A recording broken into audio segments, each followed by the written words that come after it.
नमस्कार, स्वागत है आपका पहाड़ प्रभात में। आपके साथ मैं हूं अंजलि भंडारी और रुक करेंगे बड़ी खबर की ओर। बड़ी जानकारी आ रही है वो आपको बताने जा रहे हैं।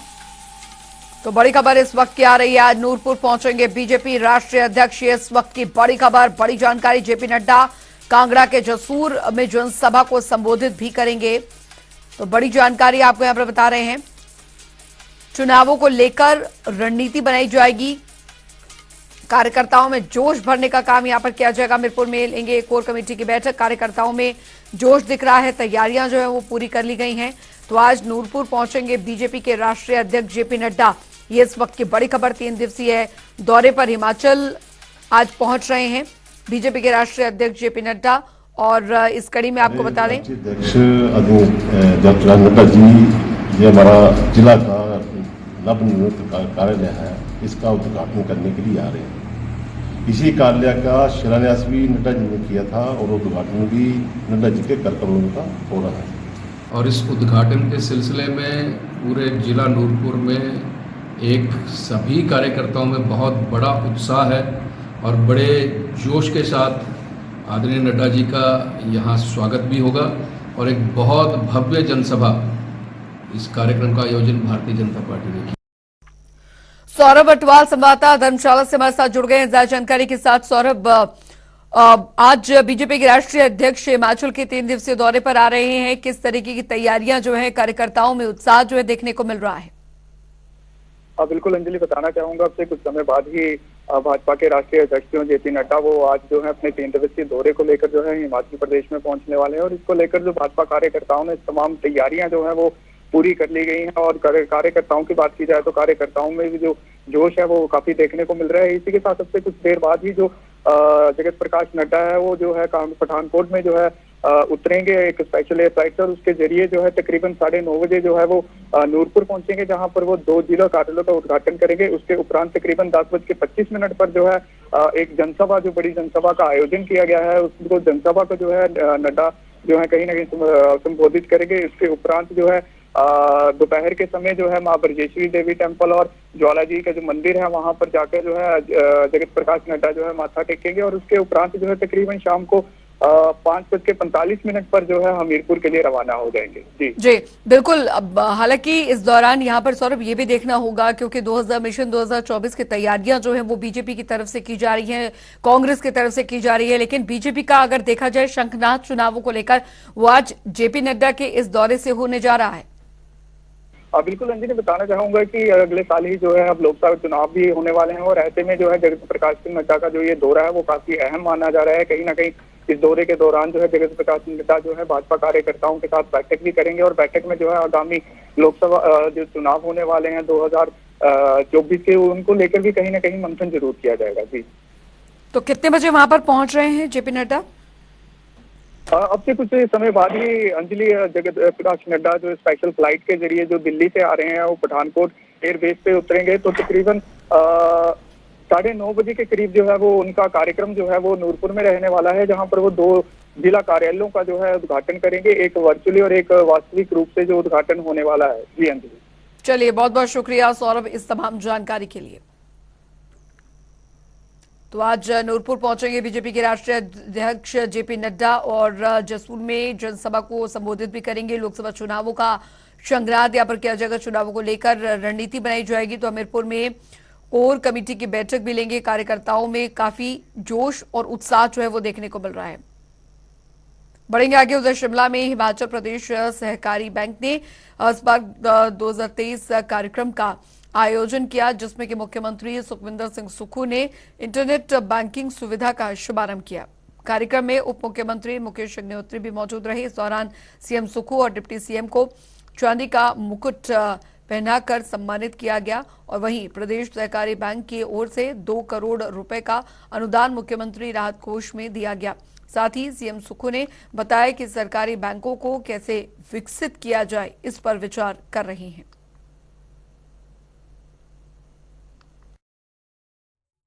कोऑपरेटिव बैंक हमारा अपना बैंक है, हिमाचल के लोगों का बैंक है। कोऑपरेटिव बैंक हो गया, जोगिंद्रा बैंक हो गया, कृषि एवं ग्रामीण विकास बैंक हो गया और कांगड़ा कोऑपरेटिव बैंक हो गया।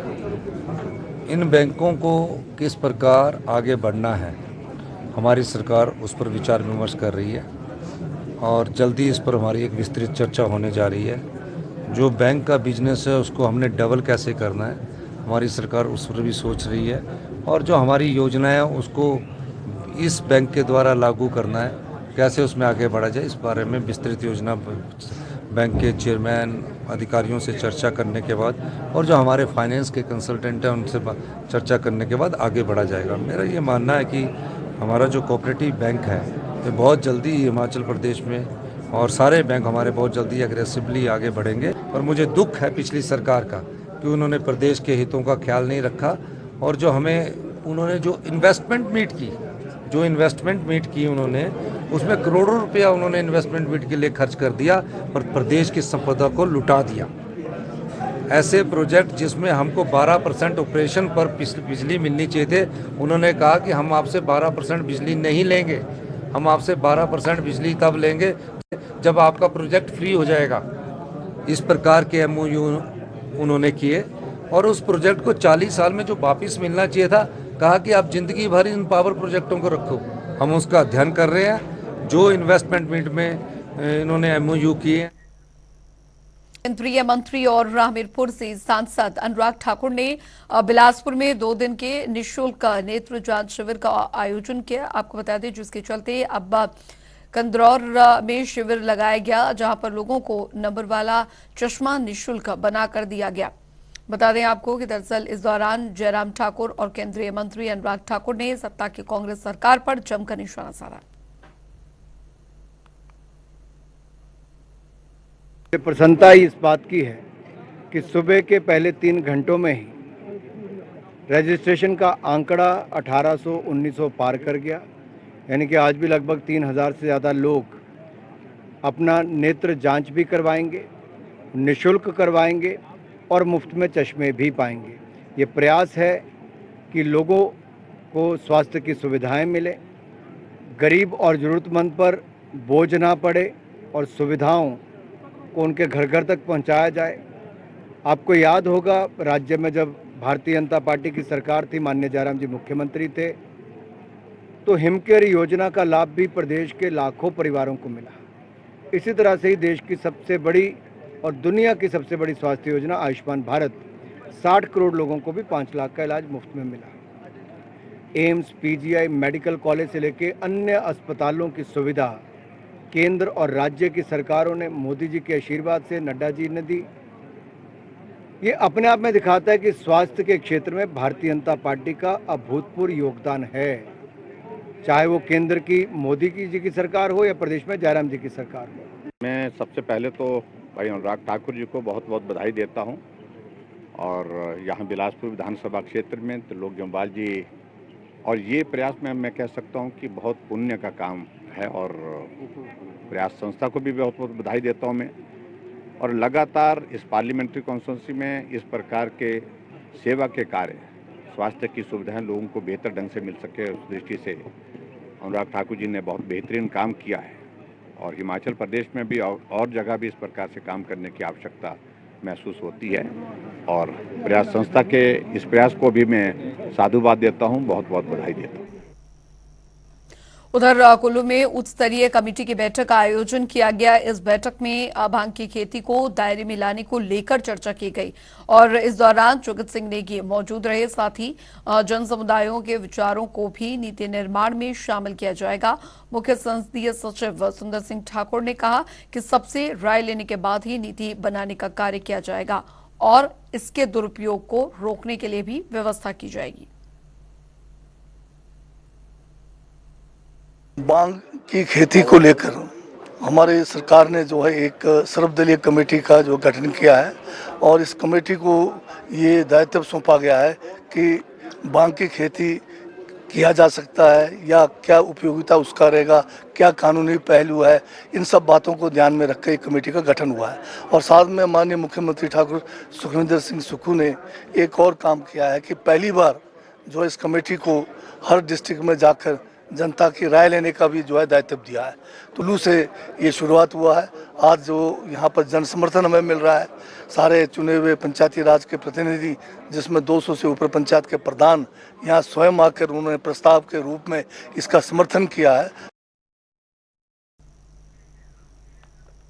उधर हिमाचल प्रदेश में भांग की खेती अवैध है, लेकिन उत्तराखंड से भांग का रॉ मटेरियल लाकर कुल्लू में विश्व का सबसे पहला सेंट्री पैड निर्मित किया गया। बता दें आपको कि ये sanitary pad Himalayan health industries Damtal Kangra ने बनाया है और साथ ही साथ यही नहीं, उत्तराखंड के भांग से हिमाचल में भांग के जूते सहित 200 तरह के उत्पाद निर्मित हो रहे हैं। खास बात यह है कि भांग से बनने वाले पुलें तो सदियों से ही बनती आ रही हैं, लेकिन स्पोर्ट्स शूज पहली बार नजर आए हैं। इस कंपनी को भारत सरकार ने नेशनल स्टार्टअप अवार्ड भी दिया है।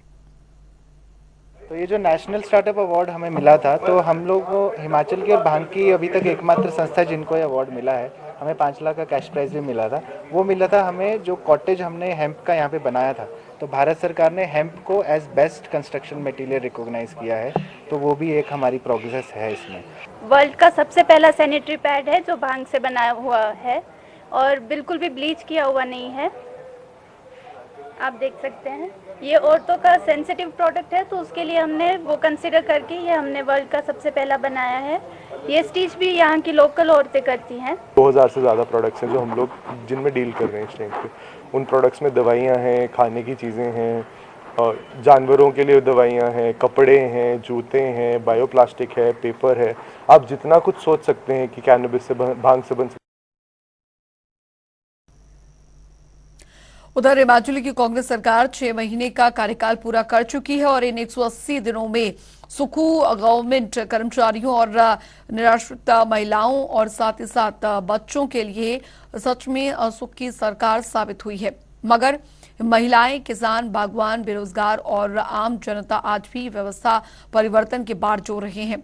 वहीं सरकार के 6 महीने पूरे होने पर विपक्ष सरकार को घेरने में कोई कोर कसर नहीं छोड़ रहा।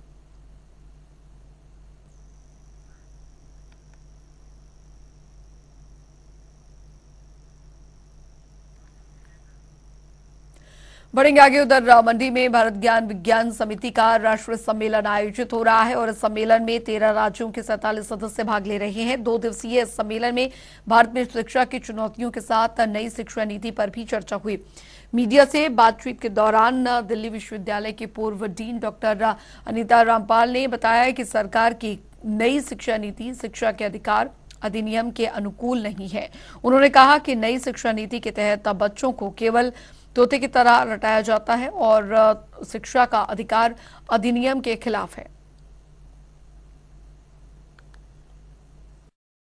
देश भर में एक संघर्ष से एक बच्चों का मौलिक अधिकार बना था, राइट टू एजुकेशन एक्ट जो बना था 2010 में, आज उसका क्या हश्र है। उसके अंतर्गत जो नीति कई इस तरह के उनके जो ला रही है बदलाव, वो उस राइट के अनुकूल नहीं है, तो वो भी प्रॉब्लम है। और दूसरा, जैसे हमें दिक्कत है कि अभी 2 महीने पहले जो विधानसभा में स्टेटमेंट आया है इसी सरकार के एजुकेशन मिनिस्ट्री का, कि पूरी तरह से एक तरह से नतमस्तक है कि जो मिनिस्ट्री कह रही है, जो एनसीईआरटी कहेगी हम वही करेंगे, एनसीईआरटी की बुक्स को हम अपनाएंगे। तो फिर क्या फ़ायदा कि कॉन्स्टिट्यूशन ने एक स्टेट को शिक्षा को कॉन्करेंट सब्जेक्ट रखा। हम जो देख रहे हैं पॉलिसी और अब जो नेशनल करिकुलम फ्रेमवर्क का ड्राफ्ट 2023 का आया है, दोनों चीज़ें कि ये पॉलिसी बहुत जल्दी सब बच्चों को छांट रही है। ये 2 दिवसीय जो हमारा कन्वेंशन है वो राष्ट्रीय कन्वेंशन है भारत ज्ञान विज्ञान समिति का। इसमें 13 राज्यों के लोग हैं। नॉर्थ ईस्ट में असम से लेकर महाराष्ट्र, कर्नाटका से लेकर केरल से लेकर हमारे यहाँ पर साथी आए हैं। 47 साथी हैं और पिछले 3 सालों में हमने जो काम किया है, शिक्षा पे जो काम किया है, मानसिक स्वास्थ्य पे काम किया है, 1 लाख वॉलंटियर के माध्यम से हमने कोविड के दौरान काम किया था, आजीविका पे हमारा काम है और उसके अलावा समता और युवाओं में जो काम है उसका विश्लेषण करने के लिए और अगले 2 सालों के लिए हमारी जो रणनीति उसको बनाने के लिए हम यहाँ पर एकत्रित हुए। उधर भूस्खलन की घटना में एक बार फिर से लोगों को परेशान कर दिया है। मंडी के किरतपुर 4 लेन पर भूस्खलन हुआ, जहां पर पहाड़ की चट्टानें मार्ग पर गिर गई। बंद होने की वजह से अब लोगों को काफी दिक्कतों का सामना भी करना पड़ रहा है। गनीमत ये रही कि किसी जानमाल का नुकसान नहीं हुआ, तो वहीं दोनों ओर दरअसल सैकड़ों वाहनों की लंबी लंबी कतारें लग गई हैं।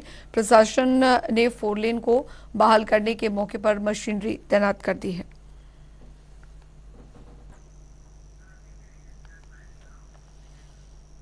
उधर नाहन में निर्माण कार्य में जुटी कंपनी के हटाए गए इन मजदूरों की हड़ताल अब पिछले 10 दिनों से जारी है, जिसके बाद हटाए गए मजदूरों से मिलने हर्षवर्धन चौहान पहुंचे और मजदूरों से बातचीत की। उन्होंने बताया कि किस तरीके से उन्हें कंपनी की मनमानी का सामना करना पड़ रहा है और बेवजह उन्हें हटाया गया है। इस दौरान मंत्री ने मांग पूरी करने का आश्वासन दिया है। आज उद्योग मंत्री श्री हर्षवर्धन चौहान जी शिलाई दौरे पर आए हुए हैं और उन्होंने अपने काफिले को यहाँ रोका और मजदूर साथियों के साथ बातचीत की और बातचीत में हमने उन्हें यहाँ पर बताया कि किस तरीके से मजदूरों को गैर कानूनी तरीके से यहाँ पर निकाला गया है। चौहान साहब ने हमारी पूरी बात सुनी और उन्होंने मजदूर व कंपनी प्रबंधन से बातचीत करने के लिए हमें कहा और ये आश्वासन दिया और दूसरा मजदूरों से ये कहा कि भाई आप चिंता ना करें, जल्द से जल्द आपके इस समस्या का समाधान हो जाएगा। उधर मंडी में प्रदेश स्विमिंग एसोसिएशन की तरफ से नेशनल स्विमिंग चैंपियनशिप के लिए ट्रायल का आयोजन किया गया। इस ट्रायल में सब जूनियर, जूनियर और सीनियर वर्ग में प्रदेश भर से आए 32 प्रतिभागियों ने भाग लिया। स्विमिंग एसोसिएशन के महासचिव ईशान अख्तर ने बताया कि ट्रायल के नतीजे तीन दिन बाद वो घोषित किए जाएंगे और चयनित खिलाड़ियों के लिए जो ट्रेनिंग कैंप है वो आयोजित होगा। जानकारी के मुताबिक इस बार जूनियर वर्ग की नेशनल चैंपियनशिप में 2 से 5 जुलाई तक हैदराबाद में होगी, जबकि सीनियर वर्ग की 2 से 5 अगस्त तक उड़ीसा में आयोजित की जाएगी। हिमाचल प्रदेश स्विमिंग एसोसिएशन के बैनर तले जिला मंडी में सब जूनियर, जूनियर और सीनियर चैंपियनशिप के लिए ट्रायल आयोजित किए जा रहे हैं। हिमाचल प्रदेश स्विमिंग एसोसिएशन के प्रदेश अध्यक्ष आदरणीय विनय देवान जी के नेतृत्व में हमारी आगामी जो चैंपियनशिपें उड़ीसा और हैदराबाद में आयोजित की जा रही हैं, इसमें हमारे जो बच्चे अच्छे खिलाड़ी रहेंगे उन खिलाड़ियों को यहाँ से भेजा जाएगा। हिमाचल प्रदेश स्विमिंग एसोसिएशन के बैनर तले जिला मंडी में सब जूनियर 2 कैटेगरी में मेरा सिलेक्शन हुआ है स्विमिंग में और मैं चाहता हूँ कि स्विमिंग की सुविधा अच्छी है। मंडी स्विमिंग पूल वाले और ईशान सर जी हमारे गुरु जी हैं, पहले भी नेशनल खेला हुआ उनके साथ, अभी मौका मिला मेरे को। और स्विमिंग जो है इसको एज ए मतलब हम लाइफ सेविंग स्किल कहिए या कंपटीशन के तौर पे लिए तो दोनों ही तरह से बच्चों को ये सीखना बड़ी इंपॉर्टेंट है।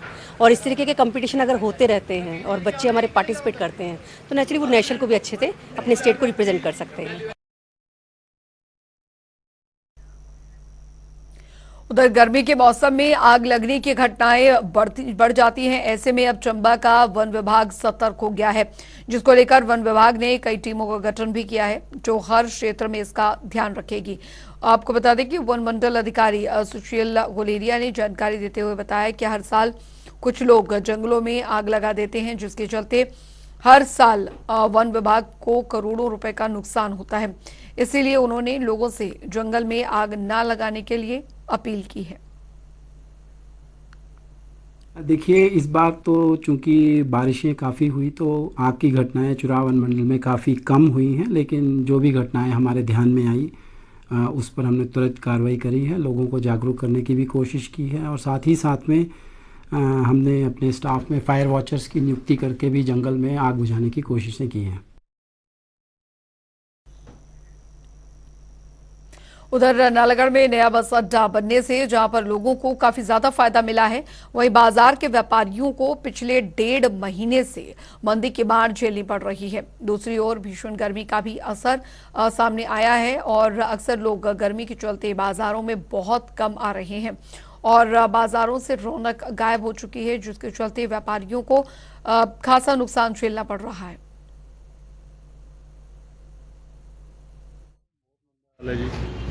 जब से बस स्टैंड नीचे गया बिल्कुल काम नहीं है, बुरा हाल है कि मार्केट बहुत मंदी में है। जब से बस स्टैंड नीचे से गया है मार्केट का बुरा हाल है, काम धंधा बिल्कुल नहीं है, यानी कि बिल्ले बैठने वाला काम है यार, दिहाड़ी लाना मुश्किल हो रही है, बस टाइम पास ही है। देखो गर्मी का बहुत बुरा हाल है जी, गार निकल नहीं रहा बाहर, बस ऐसी है। देखो काम नहीं है, मार्केट बेली है इतना, मंडे एक बराबर है। मार्केट का बहुत मंदा हाल है जी। बाज़ार खाली है, गर्मी की भी मार है और शॉप पे कोई भी ग्राहक नहीं है। ग्राहक मतलब बहुत ही मंदा हाल है ये। ऐसा है कि जब से नालागढ़ बस स्टैंड नीचे गया है उसके बाद तो नालागढ़ का बाज़ार बिल्कुल ही काम ख़त्म हो गया, अंदर आता ही नहीं कुछ भी। चलिए इसी के साथ पाठ प्रभात की खबरों में अभी के लिए फिलहाल इतना ही। वक्त एक छोटे से ब्रेक का। ब्रेक के उस पार भी खबरों का सिलसिला लगातार जारी है।